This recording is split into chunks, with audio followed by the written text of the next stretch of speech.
Oh my goodness, this thing again. Alright, so hopefully those of you who follow me regularly have noticed that I have made no reference whatsoever to the brand name of this guitar in the title of my videos or in the description.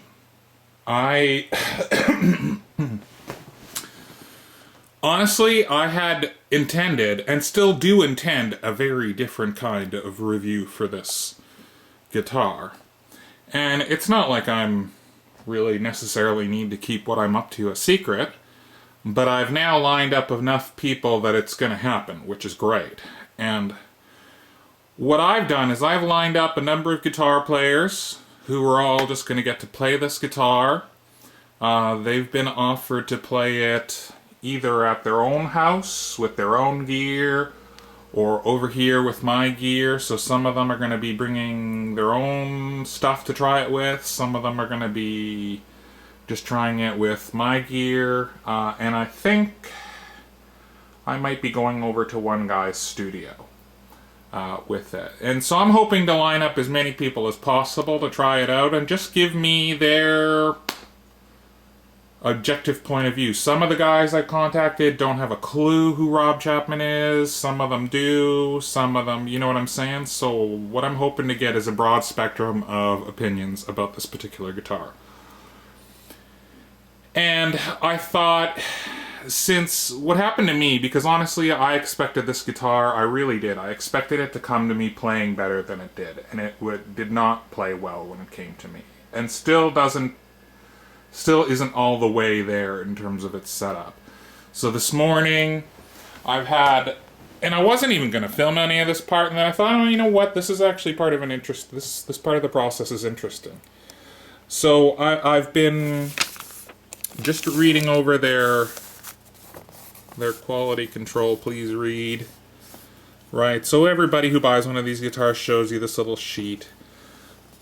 But I've actually now gone and done it, and these measurements were like, oh really? That's a lot. Normally you want to see between 10 and 12 thou. This is like 16 thou, that's what it wants? That seems like a lot. Anyway, so that's how I set it up. That's how I went in, and I took,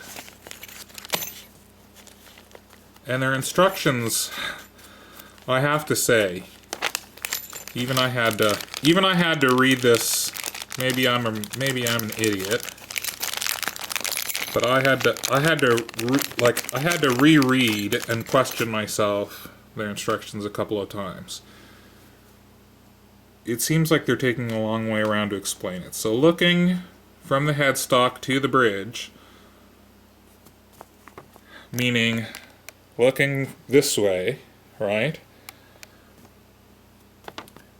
Rotate clockwise tightens, and rotate it, the correcting rod to correct forward bow in the neck. Turning the neck counterclockwise or loosening the rod corrects the back bow in the neck.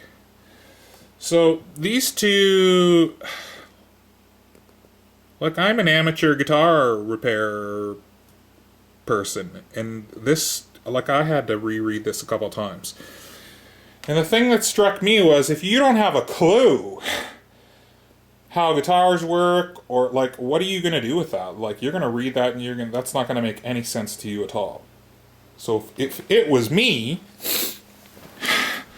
I'd have written the instructions how a person might actually hold this, which is, oh, first scratch.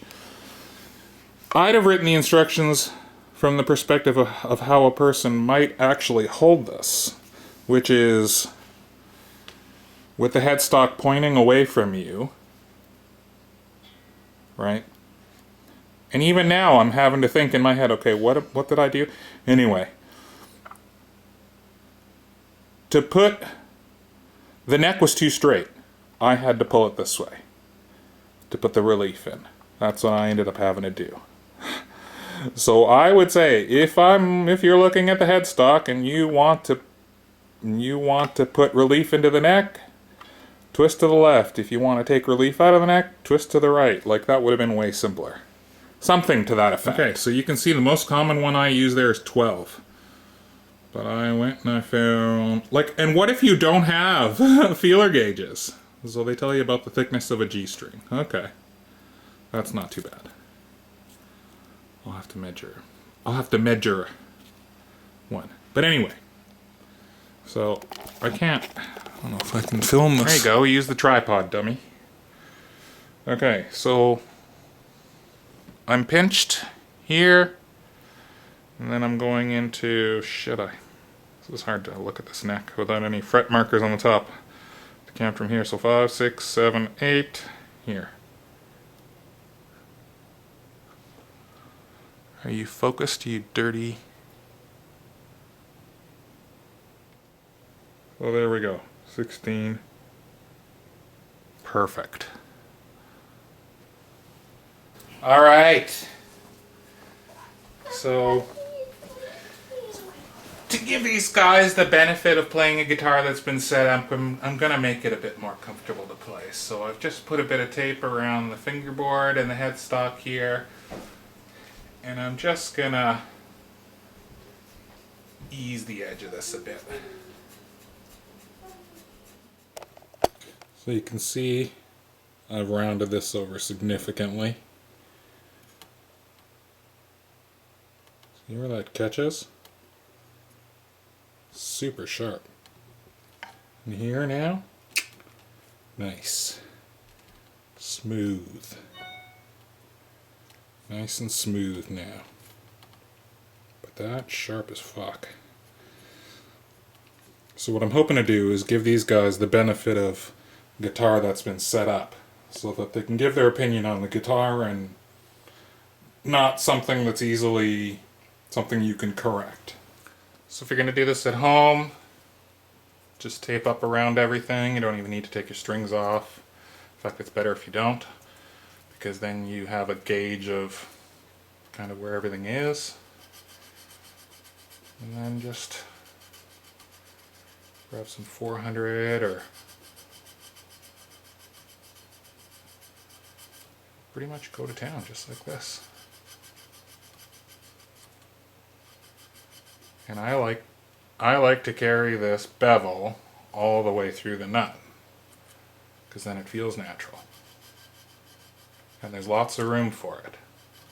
So there's no reason to have all this bullshit hanging off the edge.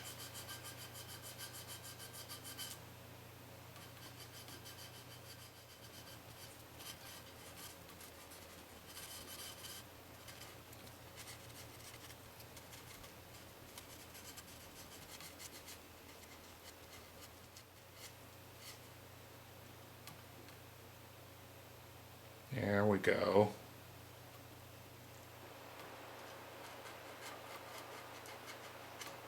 Let's take that sharp edge off it.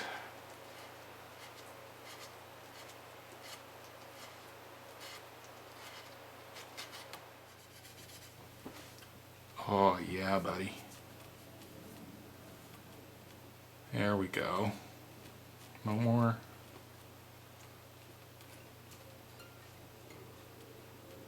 No more sharp edges.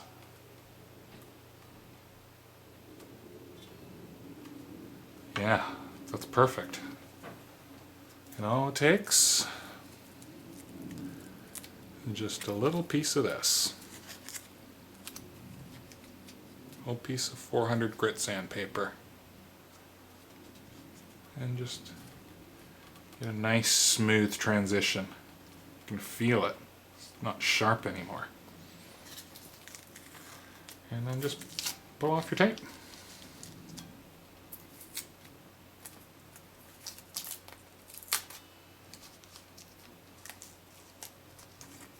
There you go.